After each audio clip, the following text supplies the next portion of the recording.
Hello viewers, welcome back to my YouTube channel. আপনারা সবাই কেমন আছেন? আশা করছি খুবই ভালো আছেন, সুস্থ আছেন। আমার আরও একটা নতুন ভিডিওতে আপনাদেরকে জানাই অনেক অনেক স্বাগত আর অনেক অনেক ভালোবাসা। আর এখন করছি আমি রান্না, আর ঘড়ির কাঁটায় বাজে 6:30। তো এখান থেকে আপনাদেরকে সঙ্গে নিয়ে ব্লগটা স্টার্ট করছি। পুরো ব্লগটাই দেখার চেষ্টা করবেন, আশা করছি আপনাদের ভালো লাগবে। আর এখন দেখলেন আমি ভাত বসিয়ে দিয়েছি, ডাল বসিয়ে দিয়েছি। তো আজকে করব ফুলকপি আলু দিয়ে রুই মাছের ঝোল। আর যেটা খুবই ভালো লাগে খেতে, আগের সপ্তাহ করেছিলাম, খুব ভালো হয়েছিল। তবে আগের সপ্তাহে ফুলকপির পরিমাণটা বেশি ছিল, তো অনেক বেশি পরিমাণের হয়ে গেছিলো। তো আজকে আমি চেষ্টা করলাম একটাই ফুলকপি দেওয়ার। এই ফুলকপির সাইজটা একটু বড় আগের দিনের তুলনায়। আগের দিন ছোট ছোট ছিল বলে দুখানা ফুলকপি দিয়ে দিয়েছিলাম। তো যাই হোক, আমার ফুলকপি কাটাটা হয়ে গেছে। আর এরপর আলু কাটবো। আলু কেটে দুটোকে আলাদা আলাদা করে ধোবো, একসঙ্গে ধোবো না, কারণ ফুলকপিটা আমি আলাদা করে একটু নুন জলে সেদ্ধ করে নেব। সেদ্ধ মানে কি এমন নয় যে একেবারে নরম করে দেবো, জাস্ট জলটা ফুটিয়ে নেব। জলটা একটু ফুটে উঠলেই জলটা ফেলে দেবো। তো এতে কি হয়, ফুলকপি খেলে না কোনো গ্যাসের সমস্যা হয় না। আর যে ফুলকপির মধ্যে যে মানে কীটাণু বা ওই যে ছোট ছোট পোকা ঠোকা যদি থাকে, তো সেগুলোও বেরিয়ে যায়। তো সেই কারণেই এভাবে ফুলকপি আমি যে কোনো রান্নাতেই আগে একটুখানি জলে ভাপিয়ে নিই, তারপরেই আমি রান্নাটা করি। তো এটায় না কি হয়, ফুলকপিটা একই থাকে, মানে এরকম নয় যে জলে ফুটিয়ে নিলে ওটা একেবারে নরম হয়ে থাকবে, ওরকম কিছুই না। ঠিক আছে, তো যাই হোক, এদিকে রান্নাটা আমি সেরে ফেলবো। ফুলকপি কার কার খেতে ভালো লাগে একটু জানাবেন কমেন্টের মাধ্যমে। তবে আমার ভীষণ প্রিয় এই যে ভেজিটেবলটা, ভীষণ প্রিয়। মানে ফুলকপির যা আইটেমই হয় না কেন সেটাই ভালো লাগে। ভাজাও ভালো লাগে, ফুলকপি রোস্ট ভালো লাগে, ফুলকপি দিয়ে মাখা মাখা নর্মাল একটা তরকারি সেটাও ভালো লাগে।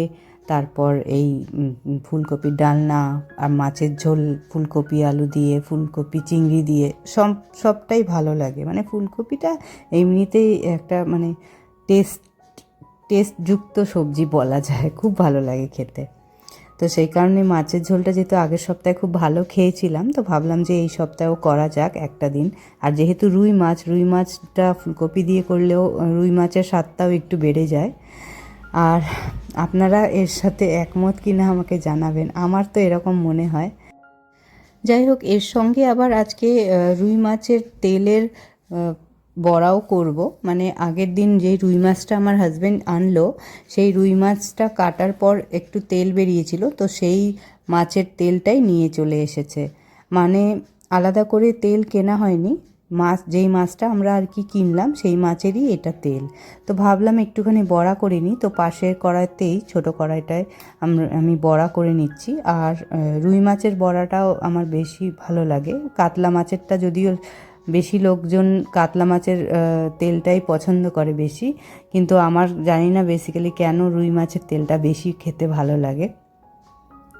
এটা সবারই মানে ব্যক্তিগত মত বলতে পারেন।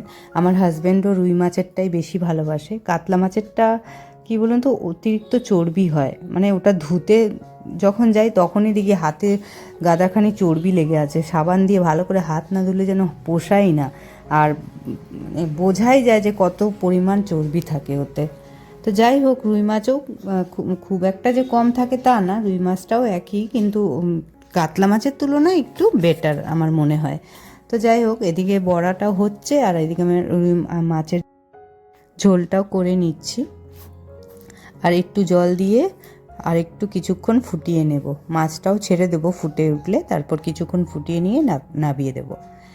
তো এইভাবেই আজকে রান্নাটা আমার কমপ্লিট হবে। আর আজকে ডালে একটুখানি ঝিঙে দিয়েছি, সাথে আর কোনো ভাজাভুজি করছি না, এই পদটাই রান্না হবে।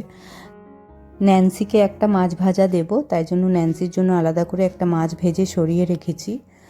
আর এই যে মৌসুম্বি লেবুগুলো দেখছেন, বিশাল বড় বড় সাইজের লেবু, হাইব্রিড লেবু বলতে পারেন। তো হাজব্যান্ডের জন্য একটা লেবু কেটে রাখছি, টিফিনে ওকে দিয়ে দেব। আর যে লেবুটা আরেকটা পড়ে আছে, ওটা আমি ন্যান্সি আর মাসিমা তিনজনে মিলে কেটে খেয়ে নেব। তো এটাই প্ল্যান আছে। আর আরেকটা বড় সাইজের লেবু আছে, ওটা আজকে খাবো না, ওটা ফ্রিজে রেখেছি আপাতত। সাথে তো আপেলও রয়েছে, কিন্তু জানি না কেন আপেল কদিন ধরে খেতে ইচ্ছে করছে না, একদম টানা কদিন খেয়েছিলাম তো সে কারণে এখন ওটা একটু হোল্ডেই রেখেছি। আর এদিকে লেবুগুলো বেশ বড় বড়, তো লেবু কাটা হয়ে গেছে আর টিফিনে আমি হাজব্যান্ডকে দিয়ে দিচ্ছি। কাটার আগে ভালো করে ধুয়ে নিয়েছিলাম, আর জায়গাটাও ধোয়া আছে, ছুরিটাও ধোয়া, তাই আলাদা করে আর কাটার পর ধুলাম না, কারণ কোনো প্রয়োজনও মনে হয়নি। আর নর্মালি কি বলুন তো, আমরা পার ডে মানে প্রতিদিনই একটা যে কোনো একটা করে ফল খাওয়ারই চেষ্টা করি। জানি না কেন, মানে মনে হয় ফল না খেলে দিনটা যেন কমপ্লিট হয়নি, খাওয়া দাওয়াটা কমপ্লিট হয়নি। তো এটা প্রতিদিনই যে কোনো, মানে শসা হোক বা লেবু হোক, আপেল হোক বা কলা হোক, বা যে কোনো একটা ফল আমি খাওয়ার চেষ্টা করি, আমার হাজব্যান্ডও তাই। তো এভাবেই মানে থাকে। আর এখন তো শীতকাল আসছে, কমলা লেবু খুব উঠবে আস্তে আস্তে, তো কমলা লেবুর দিন আসছে, খেতে হবে। আর সেদিনকে আপনাদেরকে তো ভিডিও করে দেখানো হয়নি, আমার হাজব্যান্ড একটা আতা ফল এনেছিল, এত মিষ্টি, আতাটা এত মিষ্টি ছিল, মানে বহুদিন পর আতা খেলাম, মানে খুব ভালো লাগে, আমার এই ফলটা ভীষণ প্রিয়। তো হাজব্যান্ড খেয়ে বলল দারুণ লাগছে, তো আরেকদিন আনবো। তো ও বলছে যে আরেকদিন আনবে। আর ওটা শিয়ালদা থেকে এনেছিল, এখানে পাওয়া যায় না ওই রকম মিষ্টি, শিয়ালদাতে পেয়েছিল, তো ওইখান থেকেই বলছে আবার আনবে। তো আজকে রান্নায় দেখুন, ভাত হলো, মাছের ঝোল হলো ফুলকপি আলু দিয়ে, ডাল হলো, ডালে একটু ঝিঙে দিয়েছি, এদিকে মাছের তেলের বড়া আমি একটাই নিয়ে রেখেছি, আমার হাজব্যান্ডকে বাকিগুলো খেতে দিয়েছিলাম, মানে 4-5টার মতন হয়েছিল, আর একটা মাছ ভাজা ন্যান্সির জন্য তুলে রেখেছি। হাজব্যান্ড তো অফিস বেরিয়ে গেল, তারপর ভাবলাম যে আগে বাসনগুলো মেজে নিই, পরে চা খাবো, কারণ চা খাওয়ার আগে বাসন মেজে নিলে না টেনশন ফ্রি হয়ে চাটা খেতে পারি। আর চা খাওয়ার সময় না আমি ভ্লগ করতে পারি না একটা কারণে, ওই সময়টা আমি একটুখানি মোবাইল ঘাঁটি আর কি, চা খেতে খেতে মোবাইল ঘাঁটি, তো মোবাইলে ভিডিও করতে থাকলে সেটা আর পসিবল হয়ে ওঠে না, সে কারণে ভ্লগ না করে ওই সময়টা আমি একটুখানি ওয়েব সিরিজ বা ইউটিউবে কারোর ভ্লগ দেখলাম, এইভাবেই সময়টা কাটাই চা খেতে খেতে, ওই সময়টা ভালো লাগে আর কি। তো চা খাওয়া হয়ে যাবে, তারপর এখন চা করব আর কি, এখনও চা করা হয়নি, মানে এখন বাসনটা ধুয়ে রেখে দিচ্ছি, তারপর চাটা বসাবো। আর আপনাদের সঙ্গে আবার দেখা করছি, আপনারা দেখতে থাকুন, আশা করছি ভালো লাগবে।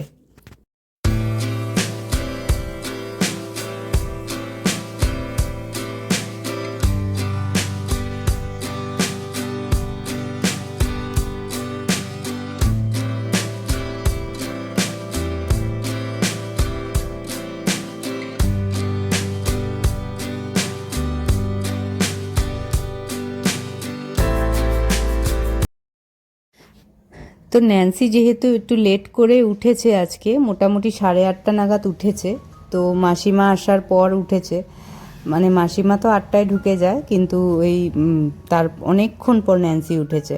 তো মাসিমা কিছুটা বিছানা তুলে রেখেছিল, পুরোটা করতে পারেনি আমি যেভাবে করি, তো আমি ভাবলাম যে বিছানাটা আমি একটু টান টান করে নিই, আমাকে না পুরোটা গোছাতে হয়নি। মশারিটা মাসিমা বললেন যে তুমি একটু ভাঁজ করে দাও, আমি তো মশারি ভাঁজ করতে পারি না ভালো করে, আর বাকিগুলো আমি সেট করে রেখেছি। তো আমি বললাম এটাও করার দরকার ছিল না, করে দিয়েছো ভালো করেছো, কিন্তু আমি তো জানি এটা আমি করবই। তো চাটা ফুটতে দিয়ে আমি বিছানাটা তুলে নিতাম, কিন্তু দেখলাম মাসিমাই অনেকটা এগিয়ে রেখেছে, তো ভাবলাম আমি বাকিটা করে নিই। তো সকাল থেকে টানা অনেক কাজ চলেছে, এখন গিয়ে একটুখানি ফ্রি হলাম, আর এখন ভাবছি একটু চা খাই। আর সকালে চা খাওয়া হয়নি, বাসন কটা ধুলাম, ওখানে আরও একটা কড়াই জমে আছে, ওটা পরে ধোবো সময় করে। আর চা করিনি, তাহলে পরে আবার আপনাদের সঙ্গে দেখা হচ্ছে। তো চা খাওয়া হয়ে গেছে, তারপর আবার অনেকক্ষণ একটু ওয়েব সিরিজ দেখছিলাম, দিয়ে তারপর বেশিক্ষণ না, মানে ওই 20-25 মিনিট মতো একটা এপিসোড বাকি ছিল, সেটা কমপ্লিট করে এখন চলে এসেছি একটু বেসিনটা পরিষ্কার করতে। আজ যেহেতু বুধবার, তো বুধবারের ব্লগটাই আপনাদের সঙ্গে শেয়ার করছি, তো ভাবলাম যে বেসিনটা এখন পরিষ্কার করে নিলে, আগামীকাল তো বৃহস্পতিবার, তো আমি এখানে ঠাকুরের বাসন টাসন ধুই, তবে ঠাকুরের বাসন এর মধ্যে রেখে ধুই না, ঠাকুরের বাসনটা পাশের জানলায় থাকে, আর এর মধ্যে শুধু যে জলটা পড়ে সেই জলটাই ব্যবহার করি। এই বেসিনে আমি রাখি না, যেহেতু মুখ টুক ধুই তো সেই কারণে বেসিনের উপর কোনো ঠাকুরের বাসন আমি রাখি না। আর হাতে খুব বেশি সময় থাকলে একেবারে ছাদে চলে যাই, ছাদে গিয়ে ধুয়ে নিয়ে আসি। এরকমও করেছি কয়েকবার, কিন্তু বেশিরভাগটাই আমি নিচেই ধুই, কারণ আমার ওই বারে বারে উপরে যাব নিচে যাব ভালো লাগে না করতে ওরকম। তো সেই কারণে, যেমন তুলসী গাছতলা একটা প্রদীপ থাকে, সেটা আমি উপরে ছাদেই ধুয়ে নিই ভালো করে। তুলসী গাছতলার ধূপদানি আছে, সেটাও ছাদেই ধুয়ে নিই। এভাবে মানে মিলিয়ে মিশিয়ে করি, যখন যেরকম তখন সেরকম। তো এদিকে বেসিনটা দেখছেন সুন্দর করে ক্লিন করে নিয়েছি। আর আমাদের না এই ট্যাঙ্কের জলে প্রচুর আয়রন, এত আয়রন না যে এই যে ধুলাম তো দুদিনেই আবার দেখবো লালচে লালচে হয়ে যায়, ভালো লাগে না, ঘৃণা লাগে দেখতে। তো এই যে রেগুলার বেসিসেই করি, এরকম উইকলি করব এরকম কোনো ব্যাপার নেই। যখনই দেখি যে একটু ময়লা হচ্ছে ঘষে দিই ভালো করে। আর আমি এটা হারপিক, ব্লু হারপিক দিয়েই ক্লিন করি। এতে কি হয়, বেসিনটা তেল তেলে থাকে। তো স্নান হয়ে গেছে, পুজো হয়ে গেছে, এখন চলে এসেছি ব্রেকফাস্ট করতে। তো ব্রেকফাস্টে আজকে একটু দই চিড়ে খাচ্ছি, মাসিমাকেও দিয়েছি, আমিও খাচ্ছি। তো আবার দেখা হবে নেক্সট ব্লগে, ভালো থাকবে।